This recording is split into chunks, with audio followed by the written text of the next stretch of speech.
Assalamualaikum warahmatullahi wabarakatuh. Kami dari kelompok 10 dengan saya Taurel Kelapa dari B107.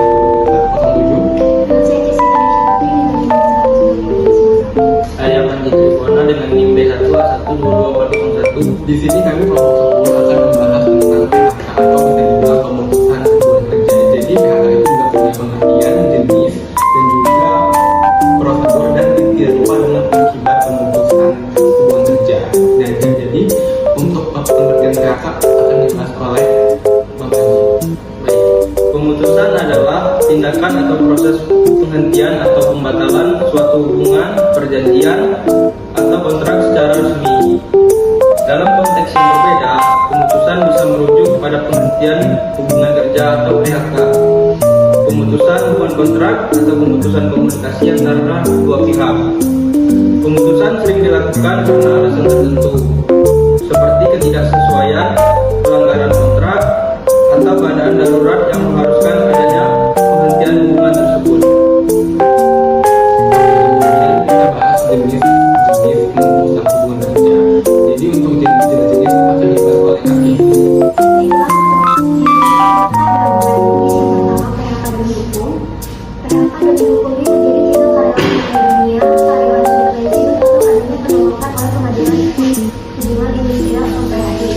atas permohonan perusahaan tidak melanjutkan hubungan kerja dengan karyawannya. Yang kedua ada PHK sudah melanggar perjanjian kerja. PHK yang satu ini terjadi karena salah satu pihak telah melanggar atau menyalahi perjanjian kerja yang telah ditetapkan. Umumnya, pihak melakukan pelanggaran tersebut. Ketika karyawan melanggar perjanjian kerja, maka perusahaan mengeluarkan surat peringatan tertulis.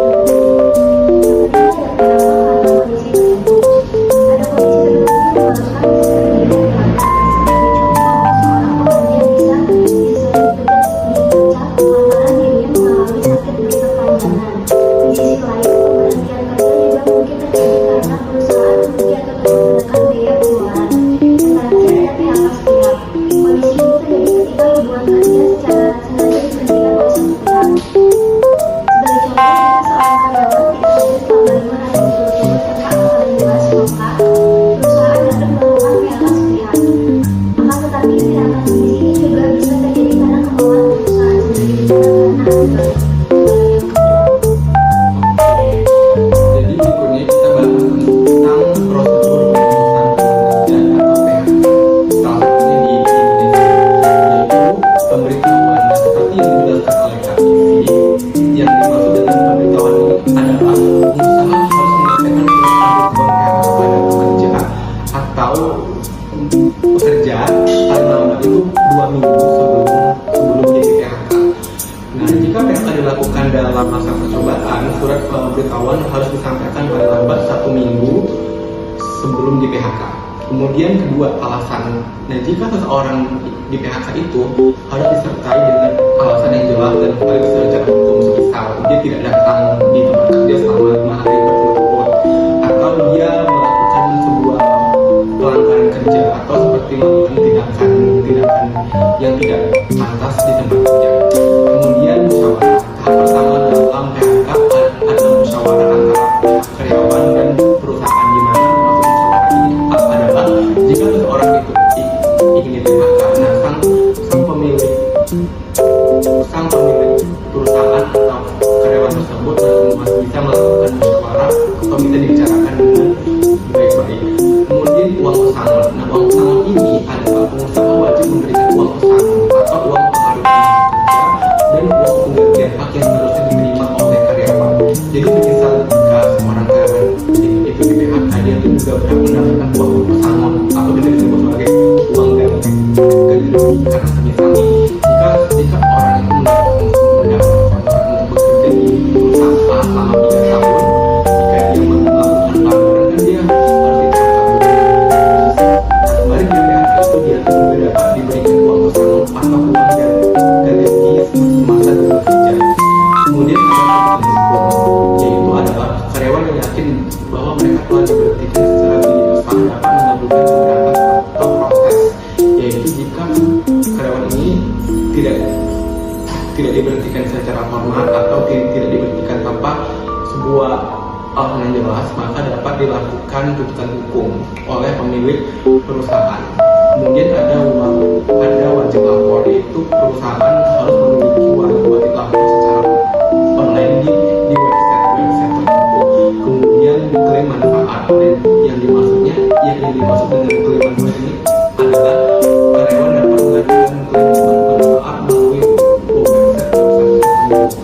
Nah, sebelum melakukan PHK, ada baiknya adalah sebuah perusahaan harus memahami hukum dan aturan yang berlaku. Jadi selain dengan jenis, pengertian, dan juga prosedur, PHK itu juga mempunyai dampak pastinya dengan karyawan maupun perusahaan. Jadi sama-sama mendapat sebuah dampak atau kerugian. Yang pertama itu adalah dampak PHK bagi perusahaan, di mana membuka kesempatan untuk mengubah budaya kerja. Jadi maksudnya ini adalah jika seseorang itu di PHK, maka sebuah perusahaan dapat mencari sebuah karyawan baru untuk membuka kesempatan atau mengubah sistem kerja agar tidak dapat terjadi lagi PHK. Kedua, yaitu menambah beban kerja. Ketika perusahaan kehilangan pegawai yang memenuhi suatu posisi, tentu saja perusahaan harus melakukan sesuatu untuk menutupi kekurangan tersebut. PHK menimbulkan pegawai yang masih tetap untuk beban pekerjaan yang lebih banyak dibandingkan sebelumnya. Oke. Kemudian yang ketiga yaitu adalah meningkatkan produktivitas pegawai. Yang dimaksudnya adalah PHK dapat menyebabkan pegawai untuk menjadi lebih produktif dan terlibat seimbang berkembangnya perusahaan. Akan mulai juga pembentukan budaya baru untuk masa depan. Kemudian ada juga PHK bagi karyawan yang bersangkutan atau orang yang bekerja di perusahaan tersebut. Jadi dampak PHK itu tidak hanya berdampak pada perusahaan, tapi juga dampak bagi karyawan yang bekerja di perusahaan tersebut. Yang pertama ada sisi psikologis karyawan yang terganggu. Pegawai atau dalam kasus ini sudah menjadi mantan pegawai bisa terpengaruh dengan beberapa cara. Ketika seorang pegawai di PHK, rasa percaya dirinya terhadap pekerjaan yang dilakukannya secara umum tidak berkurang. Kemudian karyawan juga harus melakukan pegawai yang diberikan rasa percaya berikutnya adalah emosi yang tidak terbendung. Maksud emosi yang tidak terbendung ini adalah seperti yang diketahui tempat kerja menjadi sebuah sumber utama untuk membentuk koneksi sosial dengan para profesional lainnya di bidang yang sama. Ditambah lagi pekerjaan merupakan sebuah cara untuk berkontribusi kepada dunia sosial. Nah, setelah kehilangan suatu koneksi sosial atau sarana sebagai kontribusi profesional, pegawai yang diberikan dapat merasakan perasaan marah. Pegawai yang diberhentikan dapat merasakan marah, ketidakberdayaan, dan emosi negatif lainnya. Karena pegawai merasakan masa depan yang tidak pasti dari pemberhentian pekerja baru. Karena pegawai merasakan masa depan yang tidak pasti dari pemberhentian pekerjaan yang baru saja terjadi. Kemudian ada kehidupan sosial yang berantakan. Lalu ada munculnya masalah finansial. Jelas bahwa PHK akan menyebabkan beban keuangan bagi banyak karyawan, baik jangka pendek maupun jangka panjang.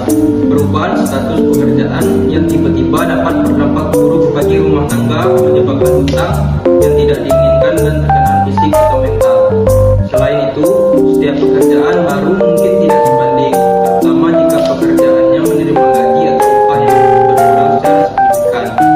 Hal ini menyebabkan kesulitan lebih lanjut bagi pekerja yang berjuang untuk mempertahankan kualitas hidup keluarga secara keseluruhan. Oke, jadi sekian dari kelompok kami. Jadi itulah pengertian jenis-jenis dan akibat dari PHK. Jadi intinya atau kesimpulannya adalah pemutusan hubungan kerja itu atau PHK itu pasti terjadi di semua perusahaan karena pasti akan menimbulkan dampak yang baik pada